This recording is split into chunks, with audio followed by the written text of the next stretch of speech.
This is Screendivers. In this week's episode, we are talking about 1992 Raising Cain.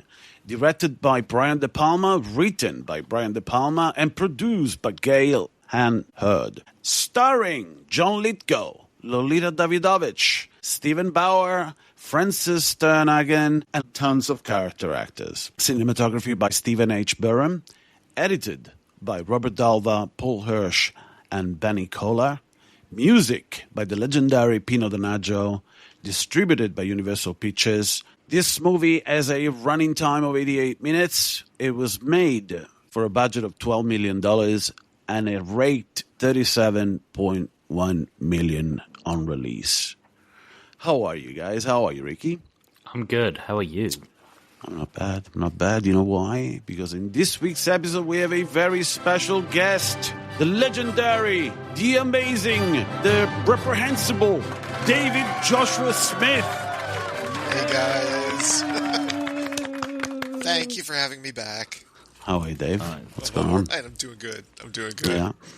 You're stepping in. You're stepping in for Steve, who just got married and he's on his way to Thailand, Vietnam. He's doing like he's going away for 2 weeks. Yeah. I hope he gets kidnapped, to be honest.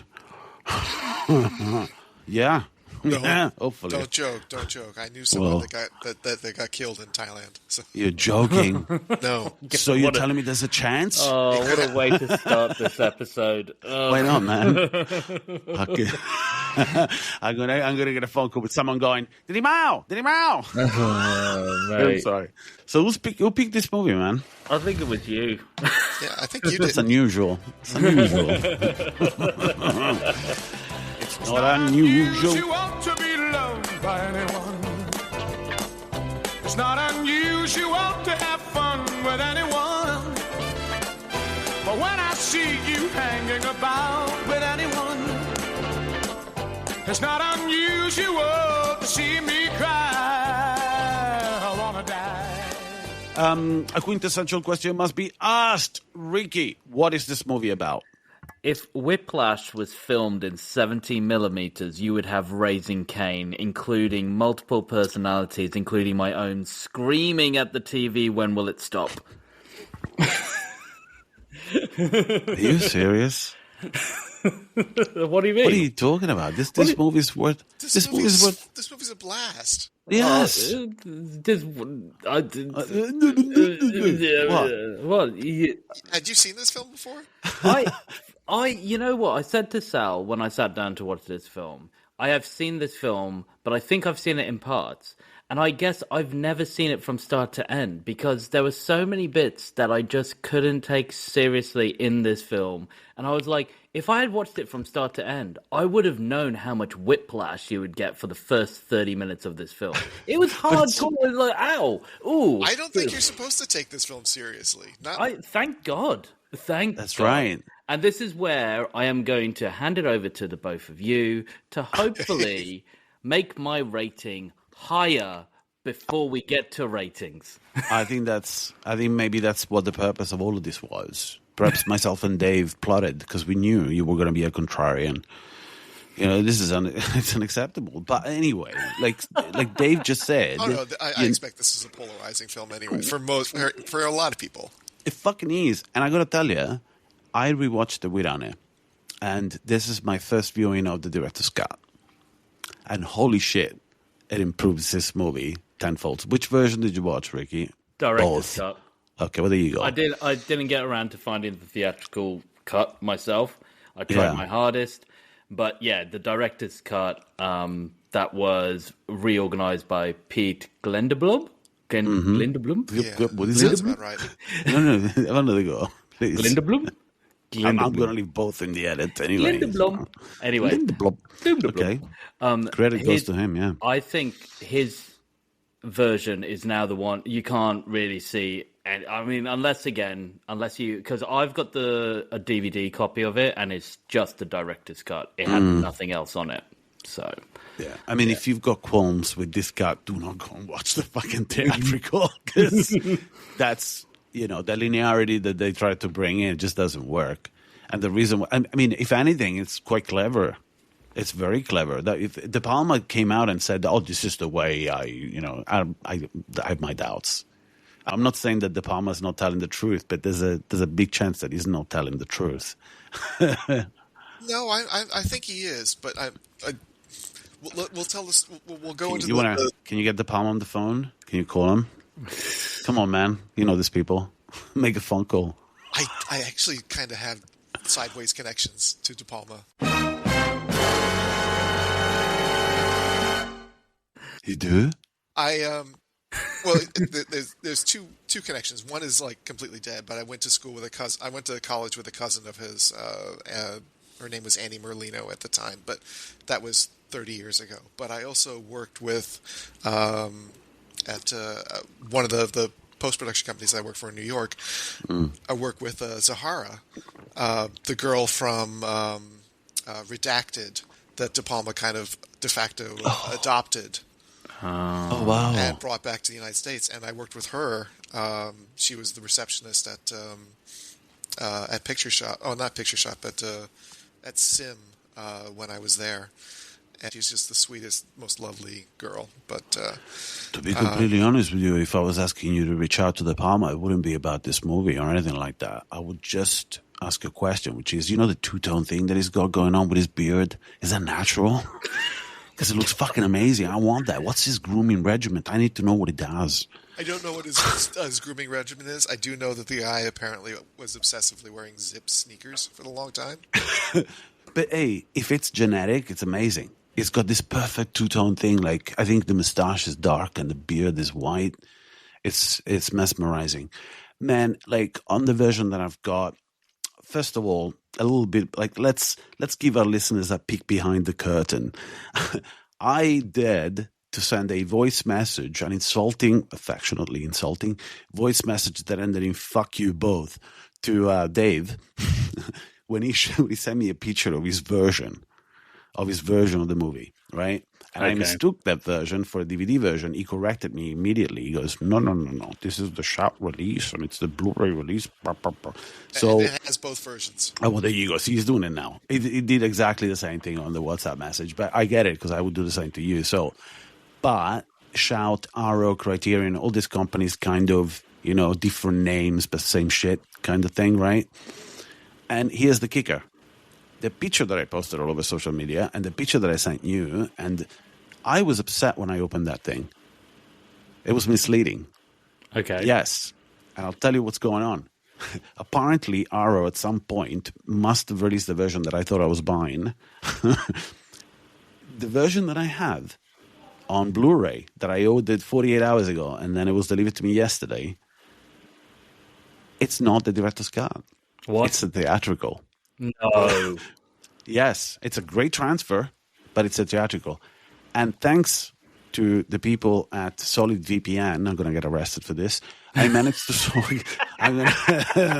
They're not sponsoring us, but if you're looking for a VPN service, do you care about your privacy? Yeah. Do you? Well, if you do, Solid VPN is possibly the solution you are seeking. With one payment, you are getting a lifetime subscription to a VPN service that will protect your identity, will protect your online activity. And if you listen to the show, and you don't want your hard drive wiped at some point, you need it. So Solid VPN. Is it right that you can use the VPN to put Netflix on, and if you use the Australian Netflix, you've got all of the WWE back catalogue and the current pay-per-view file videos and all of that stuff that are coming through right now?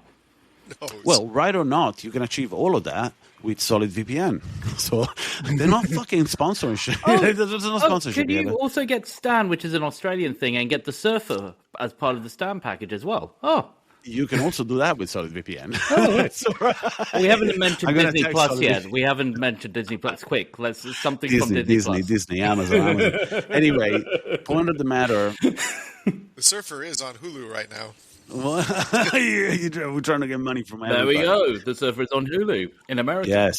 Yes, which is Disney here as well. Anyway, is it Disney there as well? Hulu? They bought it, right? They're trying to. Disney bought Hulu, and they're trying to kind of envelop it into the. Yeah. So I think within a year or two, I think Hulu will just be gone. It's just going to be Disney Plus. In all other territories apart from America, they are one. You get Disney Plus, you get FX, and you get Hulu. You get all of it. So in America, we have a bias where if it's Disney, it has to be the kids stuff. So they didn't want all of the adult grown-up stuff on the Disney platform, and now. But that's how you do it, right? To diversify the brand a little. Otherwise, it's, But anyway, whatever. They own everything. The mouse owns everything. Now, in regards to the version that I have, right? I spent 50 minutes raging around the house and just venting with Annie, who's just sitting there going, basically, who gives a shit? But she's immune to it. For 50 minutes, I was like, and then I realized, well, because we were about to sit down and watch the movie. I didn't want to watch that cut. But preemptively, I remembered that I sourced a copy of the director's cut, which was decent anyway. However, I don't regret buying that because then I watched all the special features on that disc, and you guys may have seen, possibly, I don't know if it was an interview that was done just with Arrow, but there is an interview with John Lithgow. Oh, no, I haven't seen that. Well, there you go. For me, is the reason to watch the movie. It's no secret that I am a huge John Lithgow fan, thanks to Third Rock from the Sun, which, once again, that was my ticket in, I think, with him. I have friends that before I really got into, because I got into Third Rock later in life, know what it was running. I think it was the end of the run. And now I get it. It's also so hard to find right now, but its range on that show. I mean, there's an episode where he plays a good guy and a bad guy, and that's fucking Cain. In retrospect, when you watch it, it's, he's amazing. He overacts, but like James Woods. You know what I mean? There's two actors that I think I can draw a parallel there for some reason between the two.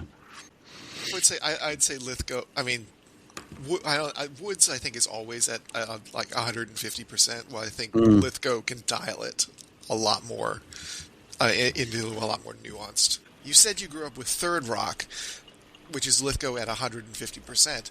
Yes. I went older. Buckaroo Banzai, is that where you want to go? No, it was not Buckaroo Banzai. My introduction was Lithgow muted. It was the Manhattan Project. It was and Harry and Henderson's, and that. Yes, of course. Yeah. And Lithgow is just like a normal person as opposed to. Well, he plays the family man in Henry and the Anderson, doesn't he? But I mean, this film has that though, and I think that's a good element. that's a good element of this film, which is. Precisely. It's allowing Lithgow to be all facets of Lithgow that he can be, but I just 50 Shades of Lithgow, is that what you're saying? Pretty much, but the daytime movie, the daytime soap opera aspect of this really just annoyed me. Why? Really got under my skin. Fucking gorgeously trashy kitsch. Yeah, but. Amazing, man. I mean, I want to talk more about this later on, but there's just something about, especially when she first meets Jack in the clock shop. Oh my God. After the funeral, I was a block of ice. I couldn't bear to feel, so I felt nothing. I'm sorry I made such a mess of it. I'm staying at the Garden Court. If you wanted to, just talk. I'll be there tonight. We could... I saw you come in with Carter and your little girl. I guess I just didn't thaw out fast enough. It's like softcore Hallmark, fucking weird. Yeah, I know. But that's the this time around myself and Annie were in because it's like, oh shit, this is like, it feels like you're eating too much cake. It's just you know what I mean? It's not cake. It's the icing. It's just constantly it's just a bowl of and icing. You're just shoving it in. And as much as you taste the sugar and the icing just like sitting on top, you can't help but shove more in. And there's going to be a point, and for me, it was about 15 minutes in, there's going to be a point where you're just like, why do I keep doing this to myself? I'm just a fat pig. I'm a fat pig. It is so like that it's like spoonful, shot of insulin, spoonful, shot of insulin. That's like. So that was my issue. I wasn't shooting the insulin into my liver. So I think if Ricky's having this issue, I think we need to talk about the two different cuts then. Yeah. Do we? Because, the other one is less, I think. Well, I don't know, for whatever reason. No. Or more. There is no... The amount of footage between the two cuts is there isn't any. There it's was minimal. No, it's like 20-something seconds, right? Yeah, because they had to duplicate some footage of her sitting on the park bench in order to add some continuity. But man, this is a proper recut. Because it feels like a different movie with the same stuff. All they did was they took the second act and moved it to the first act. Right. Exactly. And that's it. So when Ricky is dealing with all of this bad soap opera, what I think happened is that De Palma was very aware, while cutting the film and began to have misgivings that the Lolita Davidovich story is not as engaging as anything that John Lithgow is doing. Right. Yeah. And they got very worried that it's like, oh God, we're going to drive the audience away with this bad soap opera. And let's move up all of this Lithgow, the first Lithgow kidnapping into the first act, and hook the audience in, and then we can go double back and do especially because time is such a fractured element in this film, that they can get away with it. I have heard that Pete Glindeblum, that he was very much like, there was a masterpiece in this film that I could see, but it just didn't work. But for me, there was just too much homage to his earlier work in this film. Yeah. For me, I couldn't help, as I was watching this, and I knew how it ended. I knew the shots from the motel and the beautiful, cascading slow motion shots. But I think when it got put all together... That is so fucking De Palma, dude. Yeah, exactly. It's like the staircase it's what we wait for. Yeah, and it's also it's the tracking shots of Scarface. Yeah. There's you can liken it to so much other De Palma. But it's self-indulgent. And it's extremely self-indulgent. And when I was watching it, I couldn't help but think I could be watching a better De Palma right now. And you know what I did yesterday? So I saw this, laughed my ass off, and I couldn't believe I watched it after Trick or Treat. My Halloween movie of choice this year was Trick or Treat. So I watched Trick or Treat. Which is a classic for so many people. Yeah. And then I watched Raising Cain. Yeah. And throughout Raising Cain, I was just sort of like, yes, I absolutely laughed my ass off at it. The word babies is so fucking loaded in this. Oh, my God. But anyway. Wait a second. We just saw Dave's cat. What's your cat's name, man? That's Tiger. Tiger. Okay, he's very cute. So you know what I did straight after? So the following night, I put on Dress to Kill. You did that the following night. I finished Raising Cain, and I went, I want more Lithgow. Not a shot of insulin. And then, not that I need it, but I went and watched Blowout. There you go. Because I was watching Blowout this morning, while the kids were getting ready. Yeah, exactly. And it's far from perfect. But there are some sequences that are fantastic, and they are ruined by our conversation about the conversation. Mm-hmm. You fucking ruined that movie for me, which was made before or after? The conversation was made before. Before. It was about 10 years. Oh, no. Exactly. 5 or 6 years before. Yeah. So you destroyed that movie. Because it's, I don't even know if it's paying homage. It's like Blowout, what it's based on. It's Chappaquiddick. On what? It's Chappaquiddick. It's the Edward Kennedy, the going off the bridge with the prostitute.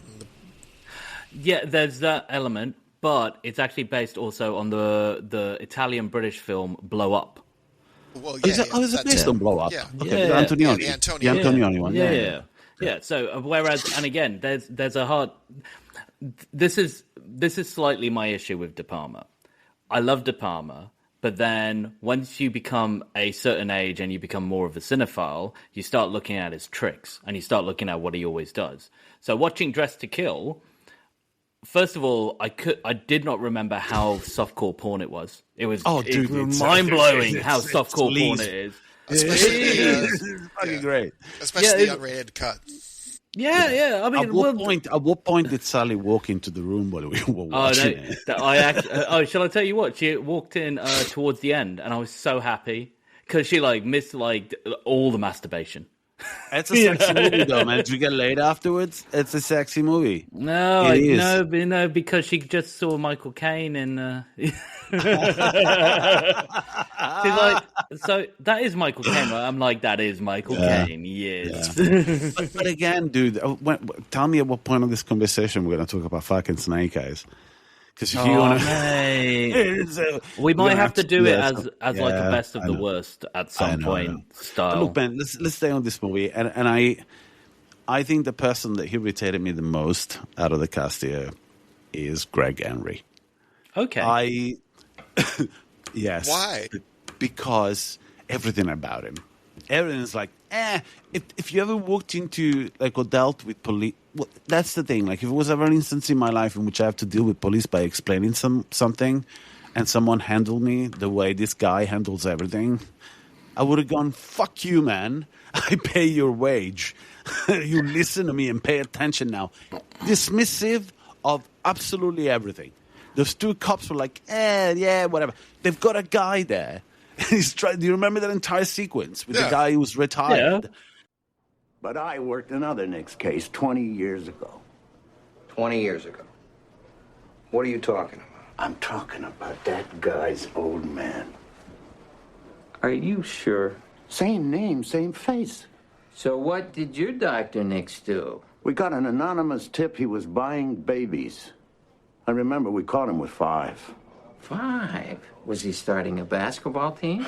Who knows? So what happened to him? After he got convicted, he jumped bail and left the country. He was Swedish or something. We couldn't extradite him. Great. Thanks for sharing, Just Mac. wait a minute here. At his trial, an associate testified against him. A Dr. Lynn Waldheim still works around here. I just called Waldheim's office. They tell me the doctor checked into the hospital. What's the matter with him? It's a her, cancer. I told her about the kids disappearing and one of their fathers was a Dr. Nix. She says she'll be right It's over. so funny. Yeah. It's super funny, dude. Yeah, it's super exposition. It is fantastic. I mean, and Lithgow is there behind 2 windows. They could have stopped the rest of the movie there and then, but they didn't. It's just, it's unbelievable, man. I told you, this is like that cake that you're overindulging in. This cut in particular was fantastic to me. There's a little bit of different kinds of trash. It's awesome. I mean, the last shot of this movie, dude. Yeah, the last shot of this movie, we had to rewind it 3 times because I never wanted to rewatch it every time. It's just, I think that's my issue, though. Yeah, and again, Palma rips off everyone. That's the shot from Tenebra. Yes. Yeah. But he's obsessed with Giallo, right? And is he Italian heritage? De Palma? Is he, or is he South American? Surely. No. There you go. Yeah, he's Italian. Yeah. Does he need a red cap with an M on it for you to believe him? You Or a green fucking cap with an L?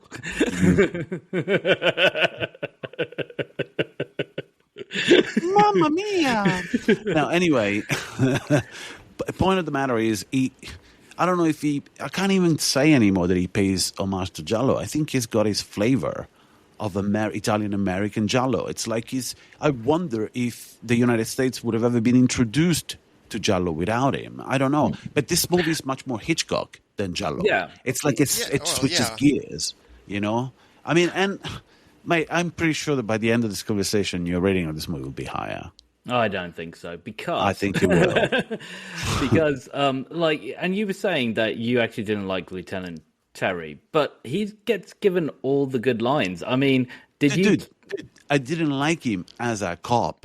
Oh, okay. But the fact that right. It's absolutely. a Hollywood trope that the cops don't know what the hell's going But on. even the power stance when he's sitting down, and I don't know, not that my eyes veered in that direction, but his trousers always made a tent when he sat down.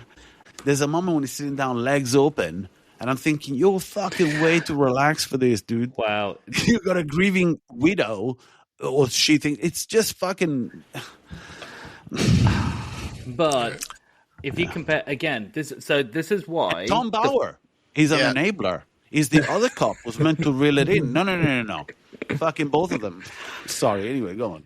No, well, I mean, like, I feel like Gregg Henry was picked because, what's his name? Dennis Franz wasn't available or something like that. Because he's one of the regulars. Yeah, and his character's exactly the same in Dress to Kill. A cop who, one, doesn't know what he's doing, and two, doesn't care. There's that whole bit in Dress to Kill. Exactly. Yeah, there's that whole bit. Just looking at his watch. Is it 5 o'clock? Yeah. There's that whole bit in Dress to Kill where he's talking to Nancy Allen, and Nancy Allen's like, "And you let me go to his house?" And he's like, "Yeah, I was at the baseball game with my son. Of course I wasn't going to stop you."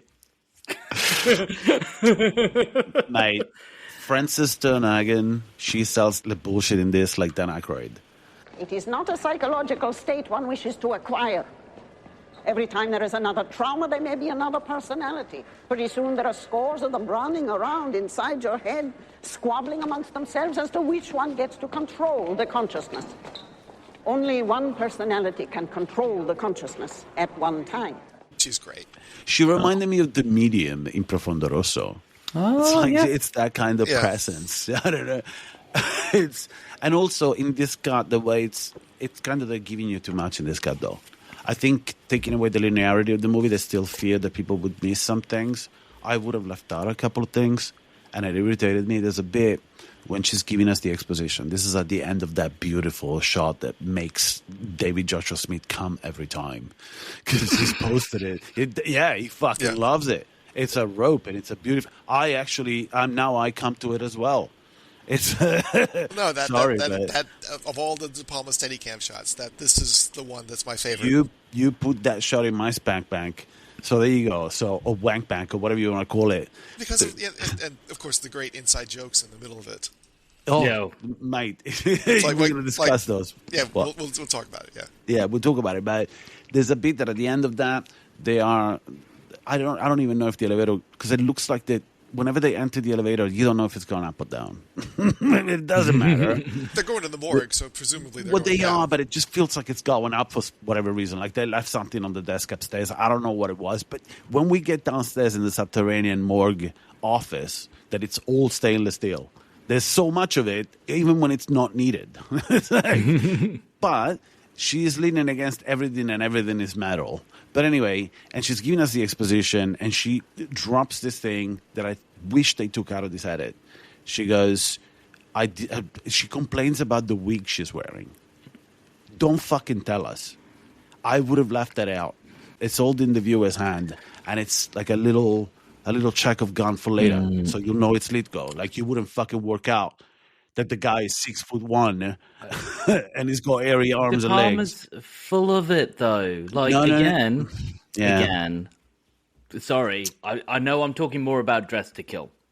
Okay. Yeah, but wait a second. This movie was... Okay, leave Dress to Kill out. We'll talk about that later. But in this, they recut the movie, right? And I like this edit. I would have left out little things like this. But again, I think they I don't know why... Like, the idea of taking the linear... I see why they went with more of a linear storyline for the theatrical release. But this one really works for this movie. Like, as much as that, I'm talking to you, Ricky... You're right. There's a very hallmark kind of / softcore soap opera, soft tones. It's a thing of the time. If anything, this is among those 2 or 3 movies that are not period pieces that De Palma has done. Carlito's Way, it's a period piece. The Untouchables is a period piece. Yeah. They're all, and those work because they're far removed from the now. And this movie is very fucking 1990. It really is. I do see that, but I can't help but think about his whole body of work. But again, we'll talk about that later. You know what? We've missed out a question because we don't have the illustrious Steve here. David, what is your history with this? Can you ask the question of sounding like a douche, please? Okay. Let me just. I'll ask it straighter this time, I guess. David. No, it wasn't gay enough earlier. You want to straighter? What do you mean? Hey, straighter? David. What was your history with this film? Well, Ricky, it was...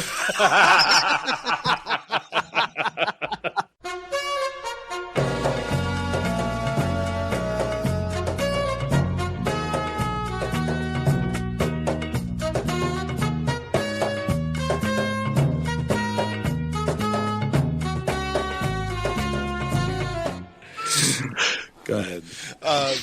I saw this. I saw this in theaters when it came out. It was at the Chatham Cinema where I grew up, and I went with some friends, and we all. Yeah, it was just on release. You watched this, or was it like a? No, we saw this in the original release when it came out in theaters. Yeah. So would you say this was like, I don't know, early on in viewing De Palma films, or do you think you saw quite a lot of De Palma and that's why you were going to see Raising Cain? I had seen enough De Palma at that point. I hadn't seen everything yet, but I'd certainly seen my fair share. It's a lot to ask, but what do you think your high watermark was? If you can, do we have to hypnotize you? Do you need to regress to 30 years ago so we get accurate information? Don't look around the eyes. Just look inside the eyes. Don't look around the eyes. Do you remember what your high watermark for De Palma was back in 1992? Probably The Untouchables, because I don't think I had seen Blowout at that point. So it would have been The Untouchables. Okay.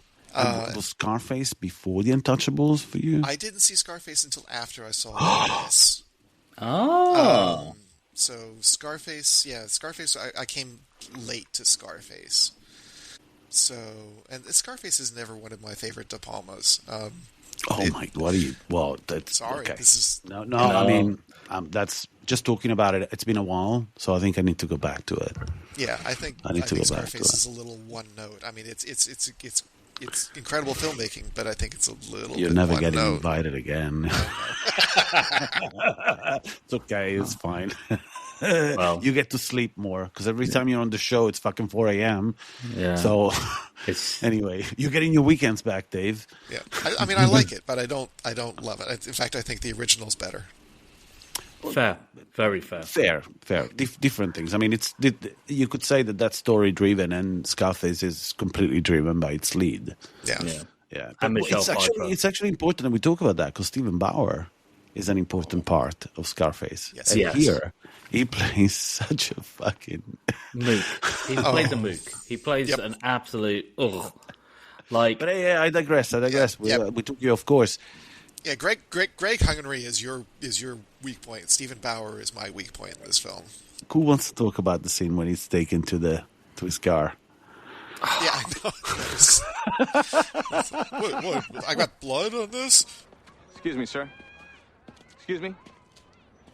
I'm Lieutenant Terry, Bayview Police. I'd like to ask you a few questions. It's just a short ride and a couple of questions, okay? You'll help us out a lot. Short ride. I can help you out here. I can talk. Do you have a car here in the lot? Yes, I have. It's my car right there. This is your car? I mean, it's a rental car. Could you give the keys to Detective Carlton, please? I rented You ride it. with us. I don't understand what... Sure, not the keys. You have the keys. I just rented it yesterday. I'm visiting. Here, these are... What is this? What do you... Huh? What is this? I must have rubbed... Huh? This looks I've like never blood. seen that. Did you open this? Yeah, sure. Go to the brown key. I don't know what you expect to find. I'm not hiding anything. Weapons or something. Oh, my God. The scene is kind of shoehorned together because, let's keep the story going. And it is ridiculous. I wish we saw more of that. I wish we saw the aftermath right after opening the boot because you barely see it. In the original edit, okay, do you see Cain setting up the car before Stephen Bauer gets to it, or does Stephen Bauer get to it, sees it, and then you see the flashback of Cain's work? No, because in the original cut, you do not. What happens in the original cut is that Cain goes to in the first act of the film, he goes to his father's house, to the motel, after he drops off the kid, and then we cut to the scene in the clock shop. Oh my god! Yeah, that's why it doesn't work, man. Yeah. Oh my God. It doesn't work. This viewing was so much better. And then the clock shop, and then it goes to the whole romance between Lolita Davidovich and. Look, there's a sequence that made this movie for me, you know. And yes, I agree with Ricky.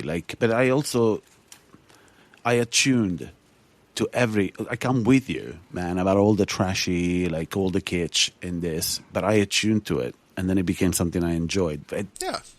You know what I mean? It was natural. I didn't have to force myself. This is very, very arch, very stylized, very. You're either going to click into this or you're not. But there's honestly, one thing about it. The fact that we have two people here that like the film and Ricky does not is probably about on par. Yeah, no, absolutely. Yeah. You said it. You said at the beginning of this podcast, it's polarizing, right? It is. Yeah. It's always been polarizing in this movie. But, I did not like the theatrical cut.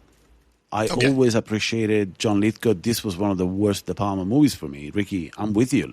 But this time around, that was super enjoyable, to the point in which when we finished, I said to Anna, do you want to see more Lithgow? She goes, yes. Put something else on. It's like, that's not a thing that Anna does. You know, 2 movies in a row, that's not going to happen in this house. But she was ready. She was primed for it because it was enjoyable, but we had tuned to it. So I agree with everything, all the qualms you have about this, but I kind of tuned in. It's like you have a CB radio and all of a sudden you found this frequency, you know, and that's what happened. But to all the Gen Z and Gen Y that don't listen to the show, CB radio, fucking just go look it up. But in regards to the non-linearity in this movie, there's one sequence that made this movie for me, and it's all reconnecting to the sequence at the beginning in which Lolita Davidovich plays Jenny. Jenny's in the playground, and you know it's a very relatable. I assume I don't have kids, but it's relatable, right? That you meet another parent that you know, and they have a conversation. I mean, they must be close friends. At one point, I thought, is she family? Is she a sister or whatever? But they must be close because she reveals a lot, dude. She reveals a lot in detail. Too much detail. She tells... Yeah, well, what's the name of the actor? It's Mel Harris, which I've seen as a character actress that we've seen. She plays Sarah here. She's a confidant almost, right? She's a confidant.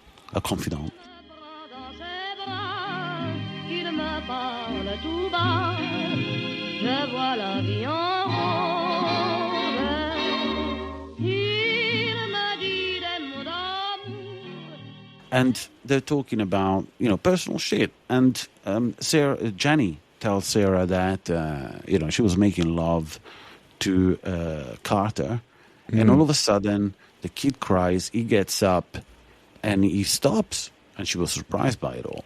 I love the fact that that's shown in this cut. Because I have no memory of any of this in the linear cut. Even if it was there, it did not fucking matter. But the way the narrative is presented to the viewer in this cut, it's non-linear, and yeah, it kind of makes it. It made it for me. I was expecting for more, and I got more. You get more. The back and forth here is very welcome. So, and this is down to the editor, because the editor had the footage, because this is actually hard to do on post production. Like as a first release, this is hard to do, dude. Then people would have really praised it. So they really fucked this up.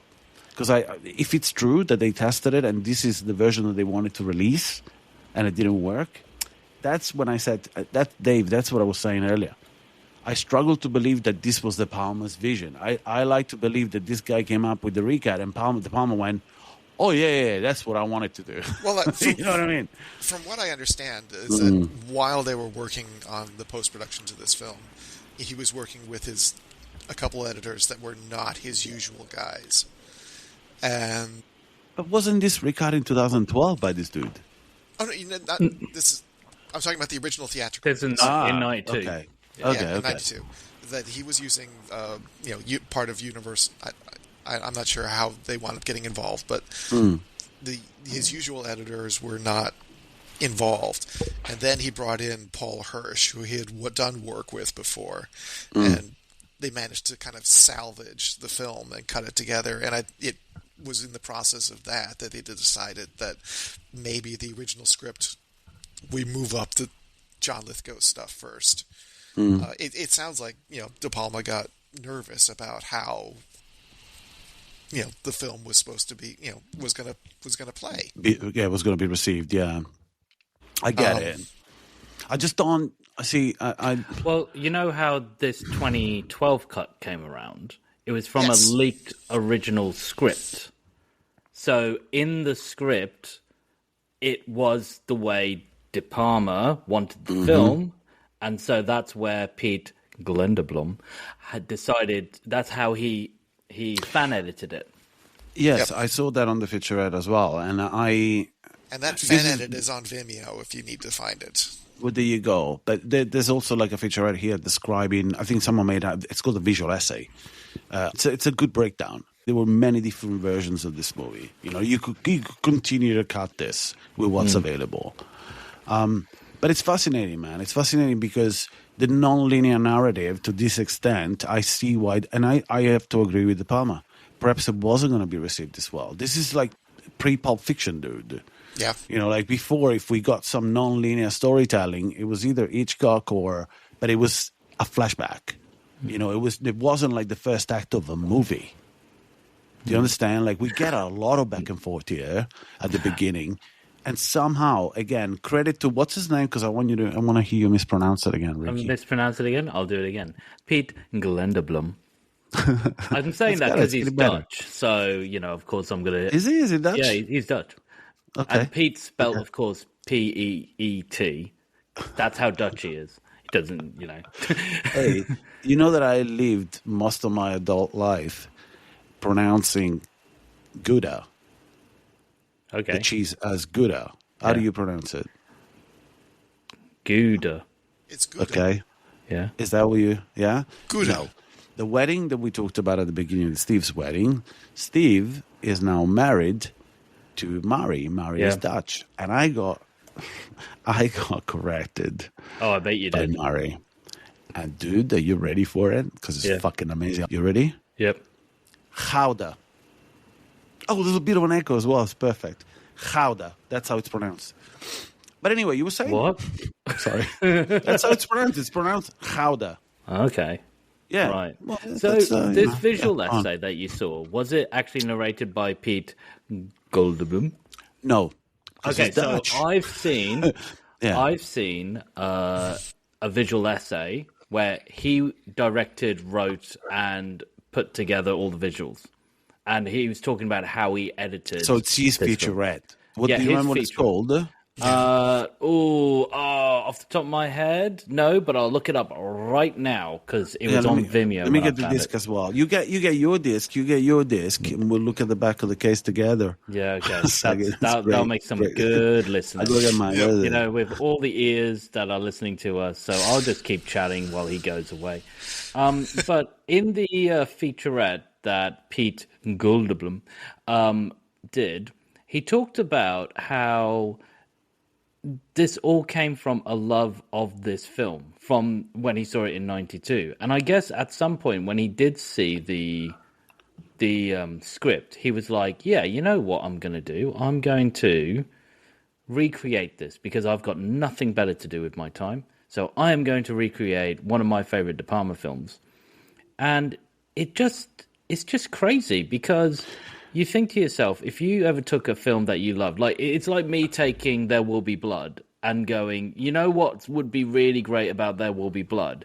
If I put the very end of the film at the start and then matched it up all the way through.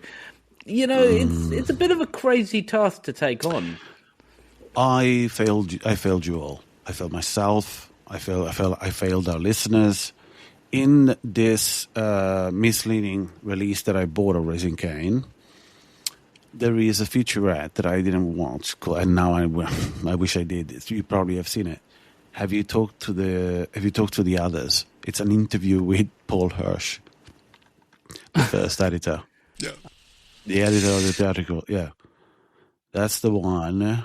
What? Yes. So the featurette I saw is called Raising Cain Recut, a Video Essay. That's why I couldn't remember it, because it's very much by the books. Well, the one that I've got in here, there's a similar title. Oh my God, how much? This is called Father's Day, a brand new video essay about the multiple versions of Raising Cain by Chris Dumas. Oh, I would like to see that. That sounds good. What's yours? Who's in your? Jeez, now I have to go get it. Hang on. Yeah, there we go. Go get it. What's it? Hey, go on Wikipedia again. No, what? Well, why not? Who am I looking for now? Lithgow? Have you noticed our guests have to leave when we do this? No, it's because you ask for it when they leave. I'm more uncomfortable with the fact that Hey man, you're back. There you go. Hey, we'll go on Wikipedia later. Wiki. Oh, I found it. What is it? What did you find? Oh. Hey, look for Gregg Henry's feet. No, dude. but I have found What? John Lithgow's feet on King Lear on You're stage. joking, mate. Yeah. Show me. Yeah. So the version I have has a bunch of interviews, but also a Changing Cain, the Brian De Palma's cult classic Restored. Oh. So that's on the Shout Blue. Wow. We all saw a different featurette. Yes, this is going to spur some of our listeners to just leave a comment going, and I've got this version. For sure.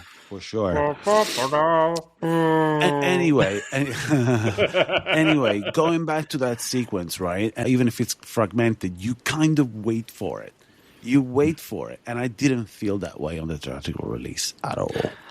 Yeah. So, I mean, even, mate, the first time, can I tell you something, Ricky, when they're in the car, all right? This is right before he does the, like, sun in the eyes or whatever does it. Yes, which is amazing. And it's so telegraphed as well because he keeps coughing in such emphatic manner. You know that something's going to happen. When he does that, right up, just before he gets caught, it's the first time that we see that a stress response will bring up another personality for Carter. And that's when we meet Cain for the first time. And when he comes on, I never thought about it, and it's your fault again, Ricky. You conditioned me into thinking this way, which is bad. As soon as Cain pops up, I went, hey, that's John Lithgow doing a James Spader. Am I wrong? Am I wrong, Ricky? No, he is like an archetype of an 80s, whatever you want to call it. Douchebag, yeah. But yeah, he comes in and he does a very good impression of all of James that. Spader.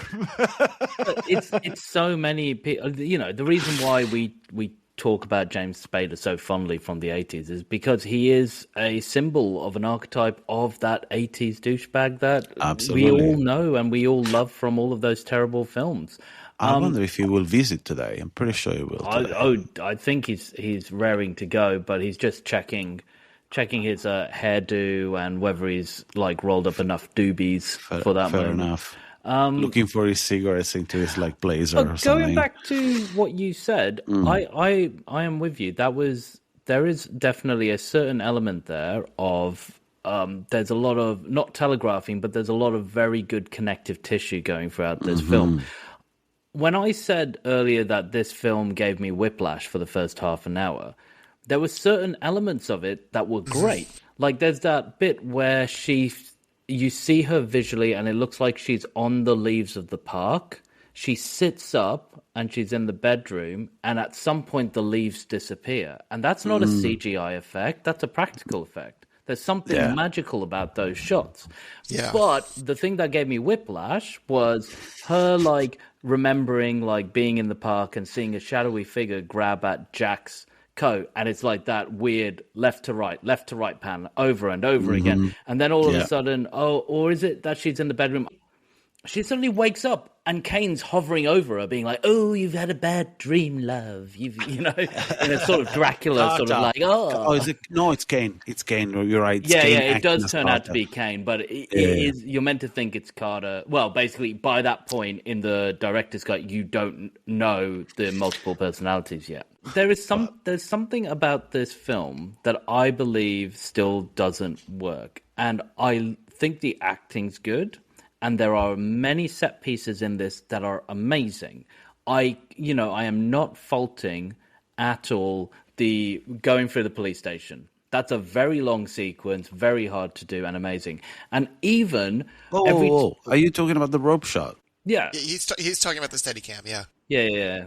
That was only 5 takes. Yes, it's an insane. Because there's dialogue throughout as well. It's fucking insane. Yep. It's not just go over it. You know how long that is? Does anyone here know how long that is? Exactly. It's about 4.5 minutes. 4.5 Fucking minutes. hell, man. now because we got. Yeah, what did you say? What did you say? But again, it's like I can't help but compare this film to Dressed to Kill, but I'll bring that back in a second. But anyway. I was going to say... You're talking. No, I'm going for a smoke. Okay, you guys talk. So I don't interrupt you. How about that? Oh, my God. Anyway, my point was, even like the amazing setup shots, including the one going through the police station and all that stuff, even to an extent, the mugging that John Lithgow does when he's having a character change or he's speaking to another character within himself, they're great. Like, the one thing that should have taken me out was actually him as Josh, the little boy, turning around to the camera and turning into Margot. That should have taken me out. I should have been done there. I should have been like, I'm not watching this anymore. This is like only slightly better than some of the B movies that I enjoy. But I feel like, personally, there's so many elements of the story that doesn't work. There's something about his relationship with Jenny, Jack doesn't really make sense. It feels a little bit like a MacGuffin having the doctor suddenly turn up and be like, he looks so much like his father and all of that stuff, because all she's there for is basically to like set him up for another moment, or set somebody else up for another moment. Yeah. And you're not wrong. I mean, you're complaining that the film isn't realistic, and I don't think the realism is what De Palma's going for at all in this film. This is De Palma, I think, having had horrendous experience. He had incredible success with The Untouchables. He had a miserable experience making a film that he thought was very good with Casualties of War, but it was a brutal shoot that wound up a film that is culturally forgotten. And then Bonfire of the Vanities, which became one of the most notorious flops in the history of cinema. This film, I think, is him rediscovering, finding out again what it is that he loves about cinema. And he's going back and he's rediscovering his roots. And so, yeah, you do find nods to Dressed to Kill. He copies the entire car going in the swamp sequence from Psycho. Yeah. Which... anyone has Which, again, it's a fantastic scene. Yeah. The scene itself is actually fantastic, and it's fantastic because John Lithgow really sells that almost verging onto having a panic attack, having anxiety, knowing that the car's not dropping. And not only is the car not dropping, the sun's coming up. But not only that, his wife's not even dead. There's like so many things piling on, and it's great. It's actually really good. But I don't think it connects. And that's my issue with this film. I feel like there's a lot to... And look, this is me talking as a Troma fan. I love Troma movies. I go into Troma all the time. I go into terrible films all the time. And I'm just like, it doesn't matter that scene doesn't make sense. It doesn't matter that person's wearing a different wig by the time they get to the next scene. It doesn't matter that actually... you can tell a body double very quickly or a stuntman very quickly, or you can tell like where they're like, the greatest one is in Terra Firma, and I love all the behind the scenes stuff on Troma. So in Terra Firma, when they got a stuntman to come in and do a full body burn, and he basically only got his arm and his shoulder alight, and he was acting like, that's as much as we can do. And literally Lloyd Kaufman's going, but on Toxic Avenger, I got a full body burn. Like, what's going on here? So I understand terrible movies, and I understand made-for-TV movies and all of that stuff. But at least there's something about those movies that I can, like, keep a hold on to. This one, when it came to the storylines or the connective tissues between them, I love the individual. And I think this is why when Umba said to me, we're going to do Raising Cain, I was like, yeah, great. There's this shot. There's this scene. I love that scene. But actually sitting down and watching them all connected together, I was like, what is this shit? And I'll tell you, the bit that actually made me laugh so hard and kind of like switched me off to taking any other elements of this on a like, no, this is a good film, it's a fun film or whatever, was the scene where Jenny initially cheats with Jack. Yeah. Dude, did you guys talk about the scene, the flashback in the hospital? Well, no, we're about to now. That's what I've introduced. That scene. It's amazing. It's amazing. Jack's wife, Emma, was my patient, dying of lung cancer. It was agonizing for him, but he came every night to sit with her. My heart went out to him. I wanted so much to take away some of his pain.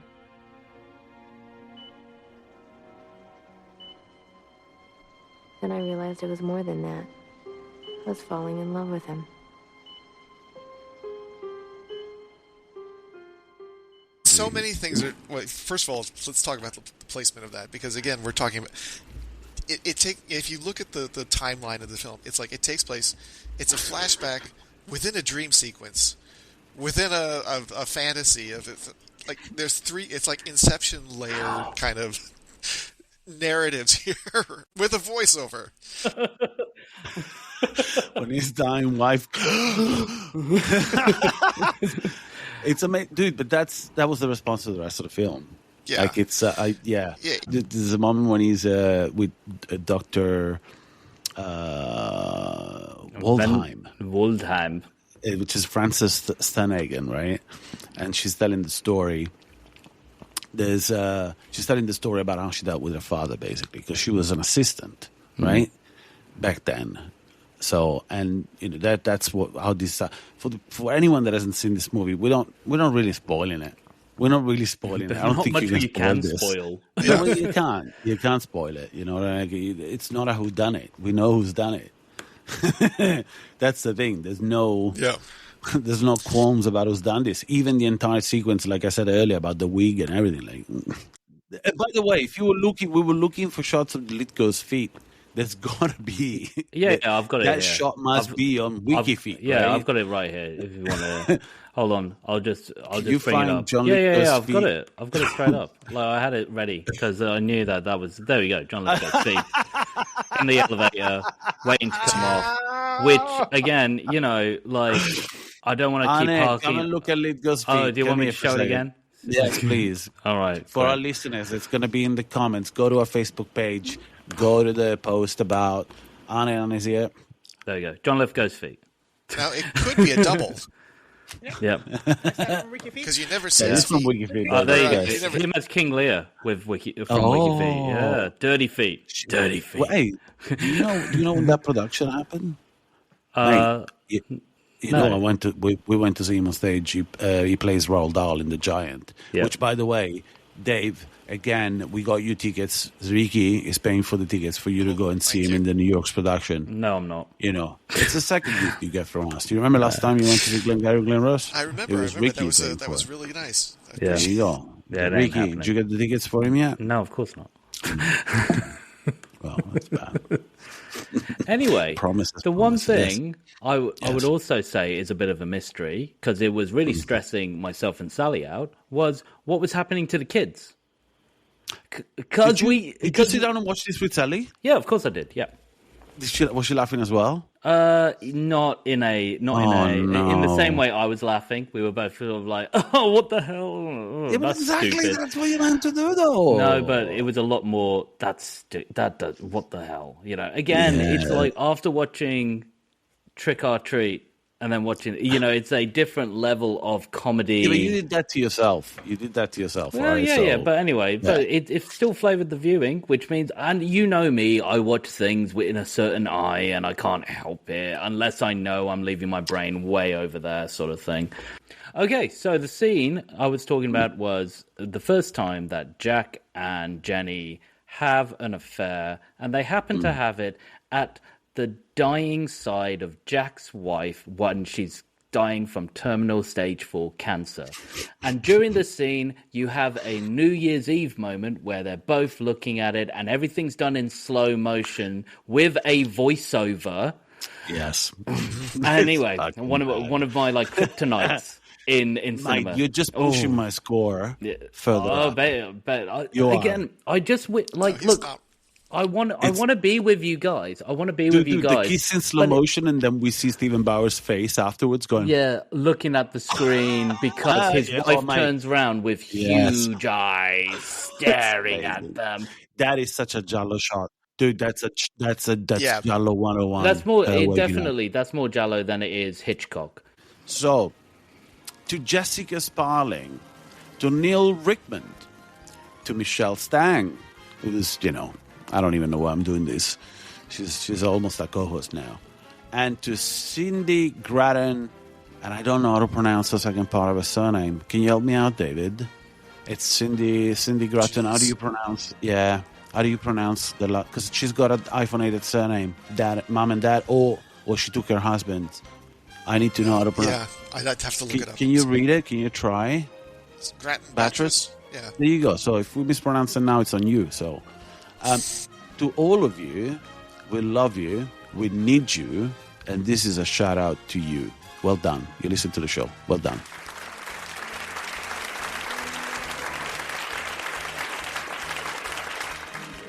You railroaded me, mate. I had to do it, though. I had to do it because we forgot to do it. Yeah, no, you are correct. So what I find about some of this is that... it's like little pockets of great things. Like there's something that Lieutenant Terry says, and it's one of my favorite lines of this whole thing is, I don't want to be walking behind little coffins or baby coffins or something like that. It's so cutting. And you're like, in front of the mum. You said that in front of the mum. Yes. Whatever you need, and do it fast. I don't want to be walking behind any little coffins. I think it's ratings times. All right. Look, Ricky's misgivings, I understand this is not a perfect film by any stretch of the imagination, but I think this is De Palma at his most playful, if I dare say. I think he's having a lot of fun just creating weird set pieces. I don't think he's phoning it in. Watch this film.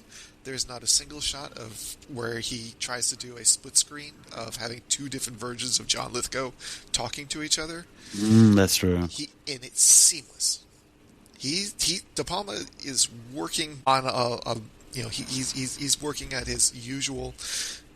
I don't want to say usual, but he's got his visual style, his visual language is just off the charts here. I think he's doing incredible work. Yeah, the story's a mess. The story's a mess. There's no getting around that. And I think. But you said something though. You said that this is De Palma at his most playful, and I think that's poignant because it is. Yeah, I think he's. And apparently he's not a joyous guy, right? It's really hard to get De Palma laughing on set, apparently. And this is from John Lithgow's mouth. Yeah, he's a nightmare. But I was telling Ricky while you were gone. So De Palma had a couple bombs with Casualties of War and Bonfire of the Vanities, and I think what this is De Palma kind of rediscovering what it was that made him fall in love with film, and he was able to kind of restart and reinvigorate himself to go on to do Carlito's Way and Mission Impossible, and continue. Man, I keep forgetting the Mission Impossible was him. Yeah, So it's a little bit of a mixed bag, but I think it's a really fun film, and to that I give it 7.5. Closed circuit baby cameras. Oh my God, that's fantastic. That is fantastic. I've said a bit. I'm going to say some more now. There's a lot to this film that you do find joy in, but I feel like it's a film in parts. So you can love the cinematography, you can love the acting. There's a lot of elements. I talked earlier about loving the car drowning scene, because it's actually tense, it's actually suspenseful. There's something about it that seeing the way it's cut and edited, where he's like waiting to see whether the sun's going to rise, he's waiting to see if the car's going to sink, the wife suddenly getting up, there's a lot of suspense in it. Can I ask you something about that scene? Because it's been nagging at me. There's a close-up. The first time we see the location is a close-up, right? And then there's a wider shot. I don't think it's I don't think it's the same place. Beautiful. Yeah. Of course. Would it be the studio, maybe, in a soundstage? I'm pretty sure the wide shot is on location, and the... but they don't match that much, man. Because when the wide shot comes, it's like, oh, shit. And the reason, and the reason is for the safety of the actress, so she can look like she's drowning. Yeah. So it's, of course, a soundstage, and you it's don't the want... 90s. You didn't want John Lithgow wading into a swamp and pushing a car. Yeah, but then again, this argument doesn't work. And I can tell you, because when I watched Blowout, if you remember, what is it with De Palma and drowning, dude? He loves it. What is it? Maybe it's a great Hitchcockian death. Yeah, it's the only way he can come.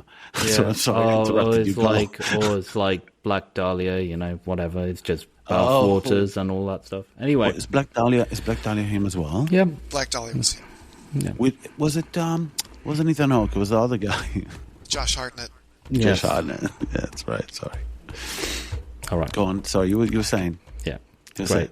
Okay. I fucked you up, didn't I? Yeah, you did. You don't remember. Right. So I'm going to give this... You're talking about the drowning scene. No, it's fine. I'm giving this 4.1. I was going to give it lower, maybe 3.6, but I'll give it 4.1 just to appease the gods that I'm talking to right now.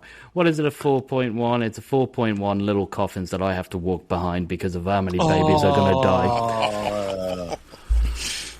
Woo!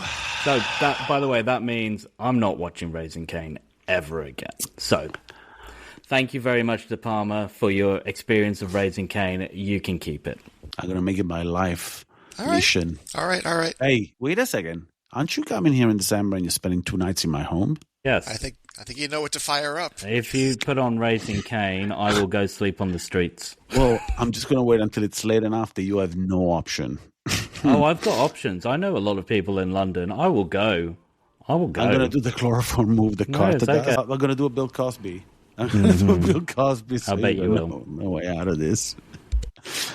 I dislike this movie deeply, and I don't even know.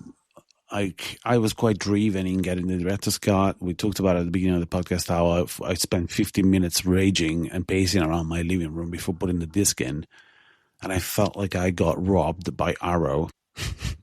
But next time you advertise your physical media, make sure you get it right, because I wasn't sure, right? I had to go on my way to get the cut that, we needed to watch for this. I was primed to hate this movie. And yet again, I sat down with Anna, we watched it. I found it extremely enjoyable this time around. And maybe because I lowered my expectations so much. I mean, like I said, this was down there with Snake Eyes.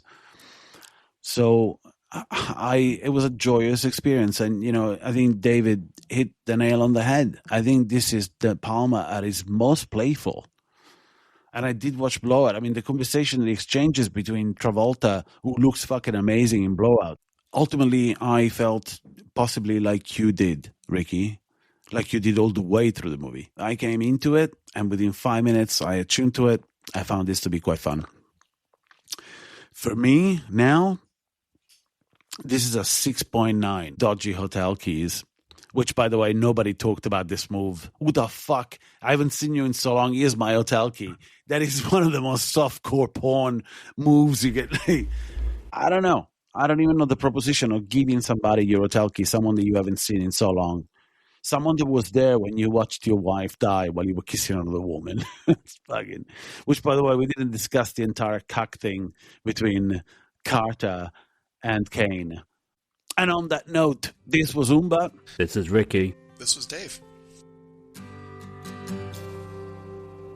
It's not time to make a change.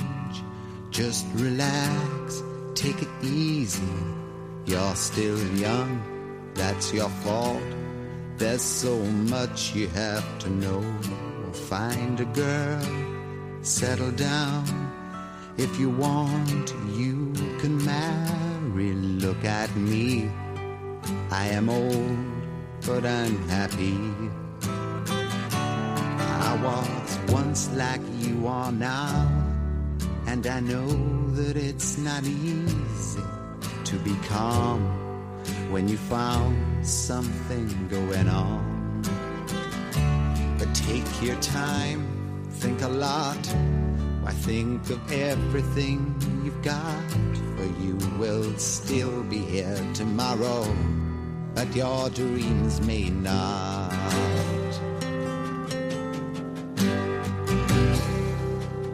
How can I try to explain? When I do, he turns away again. It's always been the same old story. From the moment I could talk, I was ordered to listen. Now there's a way, and I know that I have to go away. I know I have to go.